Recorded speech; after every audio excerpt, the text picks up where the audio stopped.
Oui, c'est l'histoire d'une jeune fille, d'une jeune sœur qui avait été violée par un bandit. Laissez-moi vous raconter l'histoire. Et ce bandit, finalement, est devenu son époux. Qu'est-ce qui s'est passé? Reste jusqu'à la fin de cette vidéo, tu vas comprendre l'histoire. Pour ceux-là qui ne me connaissent pas, moi c'est Julie Odette Ngouna. Dans cette chaîne, je vous parle de tout. Mes frères, mes soeurs, cette histoire a boosté ma foi. Cette histoire a fait en sorte que j'ai encore plus de foi. Je crois encore plus en Dieu et je crois encore plus que Dieu est capable de faire des choses incroyables dans la vie de tous ses enfants. C'est l'histoire d'une sœur. Une sœur, elle vivait dans la chasteté, elle n'avait jamais connu d'homme. Ce qui fait qu'un jour, il y avait une nuit de prière. Elle est partie à la nuit de prière. Et la nuit de prière s'est terminée, donc ça s'est terminé tôt. Donc, c'était pas le genre qu'il fallait aller dormir, donc il fallait rentrer, chacun rentrait chez soi. Ce qui fait que la jeune sœur rentre maintenant dans la nuit chez elle. Arrivant en chemin,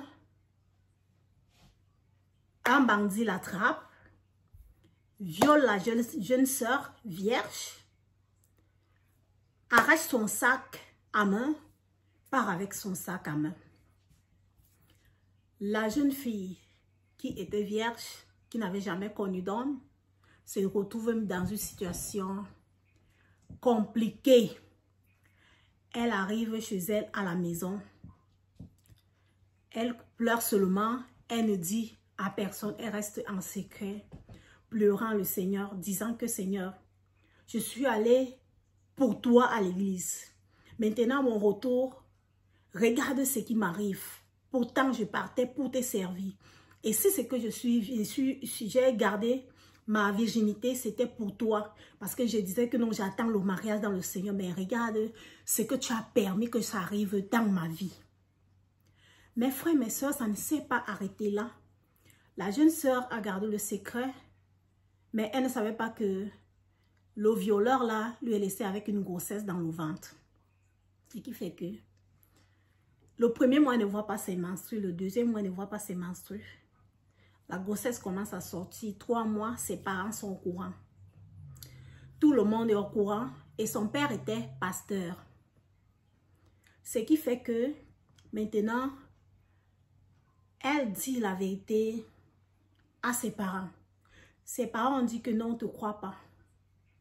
Pourquoi tu ne nous avais pas dit ça quand on t'avait violé? C'est maintenant que toi, tu viens nous dire ça. C'est un mensonge.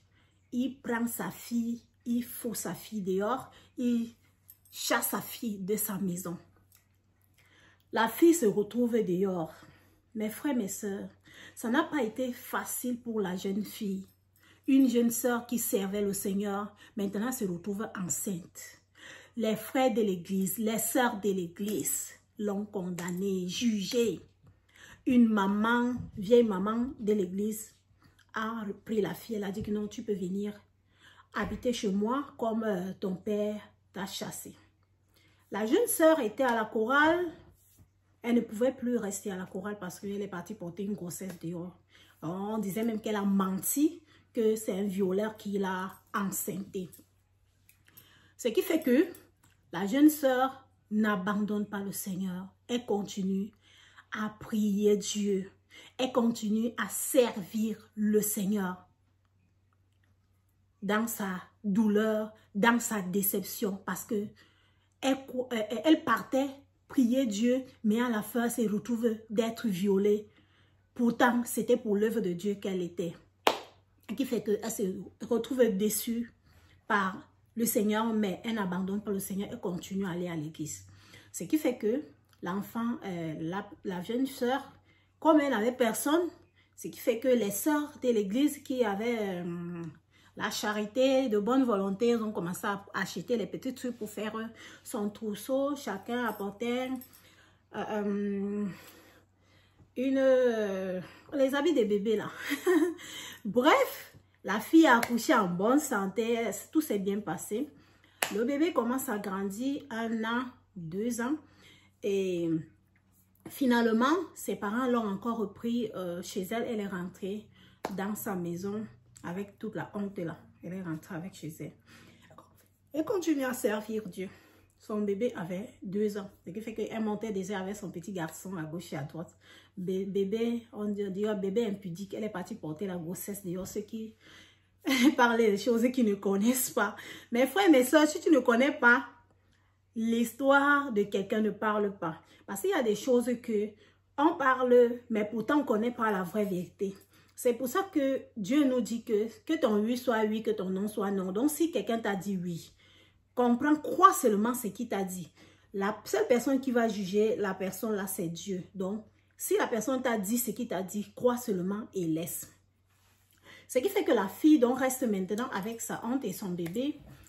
Elle continue à servir Dieu. Un jour, il y avait une campagne d'évangélisation dans son quartier. C'était une soirée. Dans son quartier, il y avait une campagne d'évangélisation là-bas. Mes frères et mes soeurs, parfois, quand il y a une campagne d'évangélisation dans ton quartier, il faut partir. Pars. C'est pour Dieu que tu pars.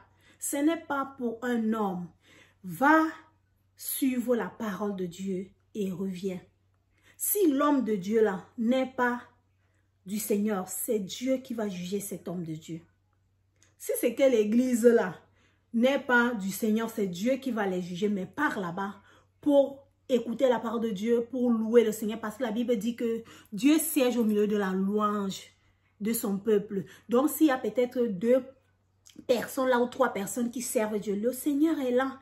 Il agit là dans les cœurs. Si tu adores de tout ton cœur, Dieu te bénit là. Ok, trop parler fait tuer. Ce qui fait que la jeune fille, dans cette campagne d'évangélisation là, elle se déplace avec son bébé.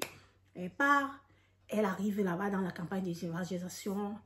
Les gens commencent, donc c'était des étrangers qui venaient. Les gens commencent à prester, rendre ministère, la louange, l'adoration, le message, les témoignages. Donc maintenant, un jeune monte donc sur, pour rendre ministère. Un jeune homme, quoi. Il monte pour rendre ministère. Il commence d'abord par faire son témoignage. Il dit... Mes frères, mes soeurs, aujourd'hui, je suis pasteur, serviteur de Dieu. Mais dans mon passé, j'étais bandit. Dans mon passé, j'étais bandit. Mes frères, mes soeurs, ce témoignage-là m'a toujours fait couler les larmes. Dans mon passé, j'étais bandit et j'ai donné ma vie au Seigneur. Un jour, j'étais dans mes opérations de banditisme. J'ai croisé une fille, j'ai violé la fille et j'ai arraché son sac. Et dans son sac, il y avait la Bible. Et j'ai pris le sac, je suis arrivée à la maison avec le sac. La Bible là, j'ai commencé à ouvrir cette Bible. Et chaque fois que j'ouvrais la Bible, il y avait les trucs qu'elle avait, que la sœur là avait coché sur la Bible. Donc il y avait les trucs rouges. Les passages qu'elle cochait là, je lisais ça. Et ça m'a beaucoup touchée jusqu'à ce que j'ai abandonné cette vie-là. J'ai lu sur les passages parlant de Jésus, l'amour de Jésus, que Jésus est capable de me pardonner et de changer ma vie. J'ai abandonné ma vie du banditisme. J'ai commencé à servir Dieu. Voilà la Bible de la sœur que j'avais arrachée. Et aujourd'hui, je suis serviteur de Dieu. J'ai arraché sa Bible, maintenant je sers déjà le Seigneur. Mes frères et mes sœurs, la sœur en question ne reconnaissait pas le bandit. Elle était dans la salle. Le monsieur était en train de parler son témoignage en avant. La sœur ne pouvait pas supporter. La sœur s'est levée avec son garçon. Elle a dit au pasteur, elle est montée, imaginez-vous, dans les campagnes, nous connaissons tous les campagnes d'évangélisation, les gens qui prêchent là sont en avant et vous êtes en arrière là. Et vous voyez comment une personne s'élève. Quand tout est calme, on est en train de témoigner devant, la sœur s'élève, tout le monde était dépassé. Mais celle-ci par où avait l'enfant? La fille s'est levée, monter là-bas en haut, dire au pasteur, « Pasteur, donne ma Bible et prends ton enfant. » Mes frères, mes sœurs, imaginez-vous. Et ça coïncidait que quoi? Le pasteur n'était pas marié. Le pasteur s'est agenouillé, commença à pleurer. Pleurer, pleurer. Toute la salle était dépassée. En fin de compte, bref, la sœur a pardonné. Le frère s'est marié, le pasteur s'est marié avec le violent qui est devenu pasteur, s'est marié avec la sœur qui était célibataire et ils ont fait leur mariage et ils sont ensemble. Mes frères, mes sœurs, quand nous entendons ces histoires comme ça, qu'est-ce qu'on peut dire de Dieu? Dieu fait ces choses comme il veut, comme il entend. Comme il entend. On ne peut pas comprendre Dieu. C'est pour ça qu'on peut dire les voies de Dieu sont insondables. On ne peut pas comprendre Dieu. On ne peut pas comprendre ce que Dieu est capable de faire. Mais une seule chose, laissons-nous diriger, conduire par le Saint-Esprit. Même si c'est quelle situation grave qui nous arrive, n'abandonnons pas Dieu, car Dieu a un plan de meilleur, de bonheur pour tous ses enfants. Tu vois que non, telle situation-là, ça me dépasse, telle situation me dépasse. Mon frère, ma soeur, ne te décourage pas dans le Seigneur. Dieu va opérer un miracle. Et à la fin, la sœur s'est mariée. La sœur est... Tout le monde, tous les gens qui se moquaient de la sœur ont seulement fermé la bouche. Les gens qui ont jugé la sœur disant que non, elle a menti. Elle a fait l'impudicité pour porter la grossesse. Tous ces gens-là sont restés la bouche ouverte parce que le Seigneur, la sœur servait Dieu de tout son cœur. Quand j'avais suivi ce témoignage, mes frères, mes sœurs, ce témoignage m'a poussé encore à croire au Seigneur. Ce témoignage m'a poussé encore à dire, Seigneur, je crois que tu es capable de faire un miracle dans ma vie. Et le Seigneur l'a fait. Le Seigneur m'a donné, j'étais moi dans mon pays au Cameroun. Il a envoyé un Canadien devant moi. Il est venu dans mon pays. Nous avons fait le mariage. Aujourd'hui, ici au Canada, nous sommes ensemble. Nous sommes heureux. Je suis content de l'avoir comme époux. Donc, mes frères, mes sœurs, et je crois qu'il est content aussi de m'avoir comme épouse. N'est-ce pas, chérie? Il dit oui. Donc, quelque chose comme ça, mes frères, mes sœurs, Dieu est capable de tout. Quelle que soit ta situation, ne te décourage pas dans le Seigneur, dans le service de Dieu. N'abandonne pas le Seigneur, sers le Seigneur. Oui, je serai en direct ce samedi. Nous allons parler de comment servir Dieu sans se décourager. Comment servir Dieu sans se décourager, sans abandonner.